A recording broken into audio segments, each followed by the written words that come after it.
Modern and progressive Islam, that is I think, میں جو آپ کی بات چیت سے جو سمجھ میں آ رہا ہے میرے کہ ماڈرن اینڈ پروگریسو اسلام کو لے کے چل رہے ہیں آپ، ایم آئی رائٹ؟ دیکھیے، یہ جو تعبیر ہے ماڈرن اور پروگریسو اسلام کی، جی، آپ جب اس پہ غور کرتے ہیں تو یہ تعبیر اپنے اندر اپنی ایک تاریخ رکھتی ہے، اور مجھے یہ لگتا ہے کہ علم کے حصول میں جو سب سے بڑی رکاوٹ ہوتی ہے وہ اصطلاحات اور تعبیرات ہوتی ہیں۔ ہر تعبیر اپنی ایک مابعد الطبیعات، اپنی ایک میٹا فزکس رکھتی ہے، اس کے بعض اطلاقات ہوتے ہیں، اس تعبیر کے موجدین جب انٹرپریٹ کرتے ہیں تو ان کے بعض نظریات ہوتے ہیں۔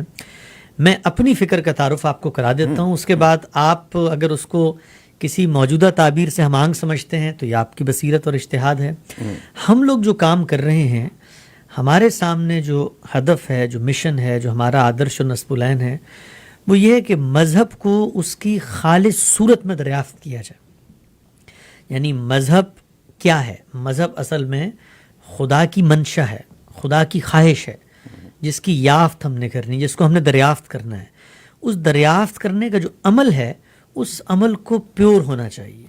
لہٰذا ہم لوگوں نے جس وقت، یعنی ہمارے مکتب فکر، ہمارے اساتذہ نے مذہب پہ غور کیا تو ان کے سامنے جو بات آئی وہ یہ کہ ایک ہے مذہب، وہ ہے قرآن مجید کی صورت میں محفوظ، وہ ہے رسول اللہ صلی اللہ علیہ وسلم کی عملی ٹریڈیشنل سنت کی صورت میں محفوظ، اور ایک ہے مذہبی فکر، گویا ان چیزوں کی انٹرپریٹیشن۔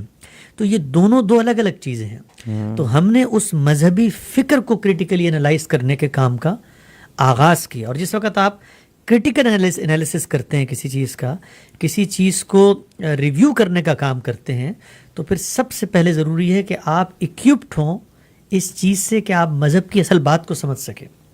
تو اس کے لیے جو پورا فوکس ہے وہ زبان کی طرف پلٹا، کیونکہ اللہ نے جو ہم سے گفتگو کی ہے وہ زبان کی صورت میں کی ہے، وہ ایک کلام کی صورت میں کی ہے، وہ قرآن مجید کے اندر موجود ہے۔ قرآن ایک لٹریچر ہے، شہپارہ ادب ہے، وہ ایک خاص دور کی عربی ہے۔ اس زبان کو جب تک آپ نہیں سمجھیں گے، اس کے مفاہیم، اس کے اسالیب، اس کے محاورے، اس کے عہد کے اندر کیسے سٹریسز پیدا ہوتے ہیں، اس کو نہیں سمجھیں گے تو آپ اصل میں خدا کے اس کلام کو اپریشیٹ نہیں کر سکتے۔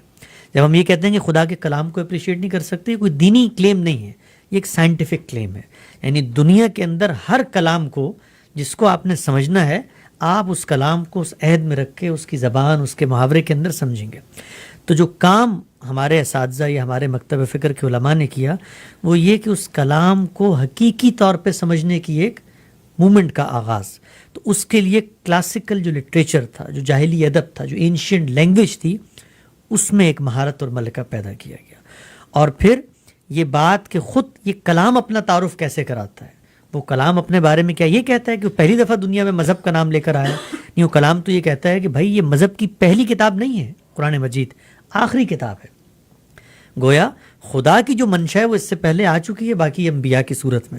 قرآن مجید نے بتایا نا، شرح لکم من الدین ما وصی بہ نوحا، اے محمد یہ جو تمہیں دین دیا ہے یہ کوئی نیا دین نہیں ہے، یہ وہی ہے جو نوح کو دیا تھا۔ والذی اوحینا ما وصینا بہ ابراہیم و موسیٰ و عیسیٰ، یہ وہی دین ہے جو موسیٰ اور عیسیٰ کو دیا تھا۔ اور یہ کیا ہے؟ نقیم الدین ولا تتفرقوا فیہ، کہ دین پر ثابت قدمی سے کھڑے رہو، سرنڈر کرو اللہ کے آگے۔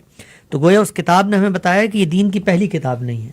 تو گویا اب آپ نے ماضی کے اندر جو اسی مذہب کے مختلف فرقے بن چکے ہیں، جیسے مسیحیت ہے، جیسے یہودیت ہے، ان کے لٹریچر کا بھی مطالعہ کرنا ہے، کیونکہ انہی کی باتوں کو یہ مذہب اور قرآن آگے بڑھا رہا ہے۔ تو پھر آپ ان کو بھی پڑھتے ہیں کہ ماضی سے اس کتاب کا کیا ریلیشن ہے۔ پھر جب آپ اس کتاب پہ غور کرتے ہیں تو آپ کو اندازہ ہوتا ہے کہ کتاب خود اپنے انبیاء کے بارے میں کچھ چیزیں بتا رہی ہے۔ مثلاً وہ رسولوں کے بارے میں ایک قانون بتا رہی ہے۔ اس کلام کو جب آپ پڑھتے ہیں تو وہ کتاب آپ کو یہ بتاتی ہے کہ رسول اور نبی یہ دو مختلف چیزیں ہیں، اور پھر میں آپ کو بتاؤں گا کہ یہ کیسے آپ کی مذہبی فکر پہ اثر انداز ہوتی ہے یہ بات، اور پھر وہ ضرورت پیدا ہوتی ہے جس کی وجہ سے ہمیں ری انٹرپریٹیشن کا یہ جو پورا عمل ہے یہ کرنا پڑتا ہے۔ یعنی کریٹیکل انالیسس کا جو کام ہے، یہ کام کوئی بہت شوق سے کوئی نہیں کرتا، اس کی بڑی جس کو آپ کہتے ہیں قیمت چکانی پڑتی ہے، اس لیے کہ آپ معاشرے کے اندر ایک رائج افکار کو چیلنج کر رہے ہیں۔ تو جب آپ اس کتاب کو پڑھتے ہیں تو وہ کتاب آپ کو یہ بتاتی ہے کہ اللہ کا ایک قانون ہے جو رسولوں کے ساتھ خاص ہے۔ مثلا نبی جو ہیں اور رسول یہ دونوں اللہ کے فرستادہ ہوتے ہیں، اللہ کے چنیدہ، اللہ کے منتخب لوگ ہوتے ہیں، لیکن ان میں فرق کیا ہے؟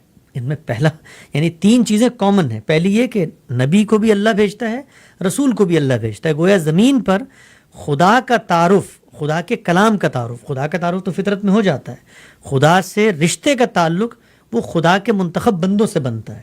تو ان بندوں کی 2 کیٹیگریز ہیں. ایک نبی ہے, تو نبی بھی خدا کا فرستادہ ہے, رسول بھی خدا کا فرستادہ, دونوں میں ایک کامن چیز ہے. دوسری کامن چیز, دونوں وحی کے ذریعے بات کرتے ہیں, یعنی خدا ہی کے ذریعے جو گفتگو کر رہے ہیں وہ خدا کی ذریعے پہ پہنچائی ہوئی گفتگو ہے. اور تیسری چیز, دونوں کی گفتگو کا کانٹینٹ وہ خبردار کرنا ہے اور بشارت دینی. ہر جگہ قرآن مجید نے کہا مبشرین و منذرین, لیکن ان میں ایک چوتھا فرق ہے. یعنی 3 چیزیں کامن ہیں, اور چوتھی چیز یہ ہے کہ رسولوں کو اللہ تعالیٰ نے ایک خاص منصب پہ فائز کیا ہوتا ہے, اور وہ منصب یہ ہوتا ہے کہ جس وقت رسول دنیا میں آ جاتے ہیں تو وہ محض ایک ناصح کی نصیحت کر کے, ایک وائس کا واز سنا کے رخصت نہیں ہو جاتے نبیوں کی طرح, بلکہ وہ دنیا میں ایک کنکلوسیو آرگومنٹ دے کے لوگوں کو قائل کرتے ہیں کہ اللہ کی نافرمانی کے سامنے تمہارے پاس اب کوئی ایکسکیوز باقی نہیں رہا. قرآن مجید نے اس بات کو بیان کیا اور کہا رسولم مبشرین و منذرین, یہ رسول ہم نے اس لیے بھیجے تاکہ تمہیں خبردار کریں اور تمہیں خوشخبری دیں. کیوں؟